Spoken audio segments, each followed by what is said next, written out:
এই যে এখানে বসে আছে একটা দুষ্টু বাচ্চা দেখতে পাচ্ছেন, এই দুষ্টু বাচ্চাটা এখানে বসে বসে আমার সোফাটাকে নষ্ট করে। তার জন্য আমি কোনো কিছু রেখে শান্তি পাচ্ছি না।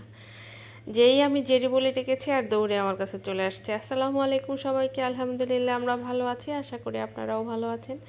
যে যেখান থেকে দেখছেন সম্পূর্ণ ভিডিওটি দেখার জন্য আমন্ত্রণ রইল। আজকে খুবই সাধারণ, কিন্তু সাধারণের মধ্যে অসাধারণ একটা রেসিপি শেয়ার করব আপনাদের সাথে। আর এই রেসিপিটা এমন কোনো বাচ্চা নেই যে পছন্দ করে না। অ্যাকচুয়ালি আমার মেয়েটা অনেক বেশি চিকেন ফ্রাই খেতে পছন্দ করে, তাই আমি মাঝে মধ্যে খুব সহজ করে ওকে চিকেন ফ্রাইটা করে দেয়। আজকে আমি ওকে শেখাচ্ছি, আসলে ও যেহেতু অনেক বেশি খেতে পছন্দ করে, খুব বেশি ঝামেলা না করে একদম সিম্পলের মধ্যে ওকে বলেছি যে আমি দাঁড়াচ্ছি, বলে দিচ্ছি আর তুমি সব কিছু নিজে নিজে করো। তো আমি এখানে 6 পিস চিকেন নিয়েছি, আর এখানে প্রথমে কিছুটা লবণ দিয়ে দিল আমার মেয়ে, আর দিয়ে দিচ্ছে এখন হচ্ছে গরম মশলা। আর আমি কিন্তু চিকেন ফ্রাইতে একটু গরম মশলা ব্যবহার করি, তবে আমি আদা রসুনটা ব্যবহার করি না, হয়তো বা অনেকেই করে। আর এখন দিয়ে দিচ্ছে ধনিয়া গুঁড়ি। আর দেখেন না কিভাবে ফেলছে, আমি বলছি একটু ছড়ায় ছড়ায় দিতে, সে এমনভাবে ছড়াইতেছে আস্তে আস্তে যে তার হাত থেকে মনে মোটে পড়তেই চায় না। যাই হোক, এখানে দিয়ে দিল গুঁড়া মরিচ।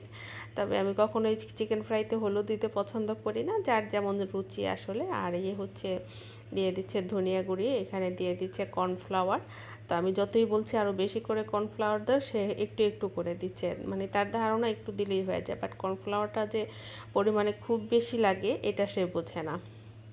এরপরে সে একটু হাত দিয়ে মেখেই বলতেছে যে আমি পারবো না, তুমি করো। তারপরে আমি বললাম যে আচ্ছা ঠিক আছে, তুমি হাত ধুয়ে ফেলো, আমিই করে ফেলছি। এরপরে আমি সেটা মেখে নিলাম। তো মাখতে যেয়ে মনে পড়লো যে আমি তো ডিম দেইনি। তো ওকে বললাম যে একটা ফ্রিজ থেকে ডিম নিয়ে আসো। তো ও ডিমটা এনে আমাকে ভেঙে দিয়ে দিল। তো ডিম দেওয়ার পরে একটু লিকুইড বেশি হয়ে গেছে, বললাম যে আর একটু কর্নফ্লাওয়ার দাও।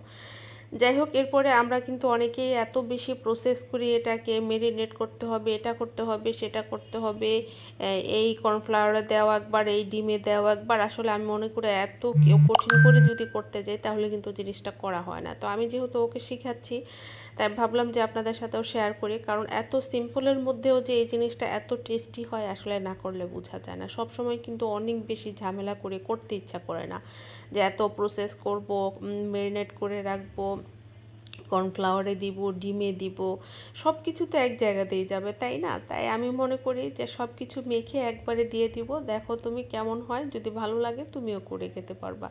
আর আপনারাও একবার ট্রাই করে দেখতে পারেন, কিন্তু আমার কাছে মনে হয় যে এটা খুব সুন্দর হয়, খুব ভালো হয় খেতে।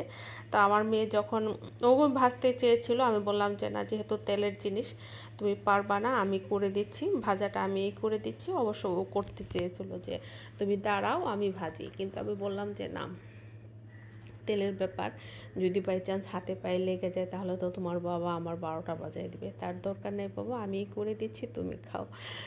তো এটা তার প্রতিদিনের একটা রুটিন বলতে পারেন, সে ভীষণ পছন্দ করে। আর মেয়েকে বলছে একটু সস নিয়ে আসো, আর এদিকে তো আমার দুষ্টু জেরি বাচ্চাটা দেখান, সে আস্তে আস্তে টান দিচ্ছে, মানে সে এটার গ্রানটা পেয়ে গেছে যে এটা চিকেন ফ্রাই, এখন কতক্ষণে নিবে সে। তো 1 পিস সে অলরেডি নামিয়ে ফেলছে। তাকে না দিয়ে তো অবশ্যই আমার মেয়ে খাবে না, কিন্তু তারপরেও এখন সে বিছানাটা নষ্ট হবে, তাই আমি উঠিয়ে রাখলাম যে এরপরে হয়তো বাবাকে ছিঁড়ে আমার মেয়ে যখন খায় তখন দিবে। আপনারাও একবার ট্রাই করে দেখতে পারেন, জিনিসটা কিন্তু আসলে খেতে ভালো হয়।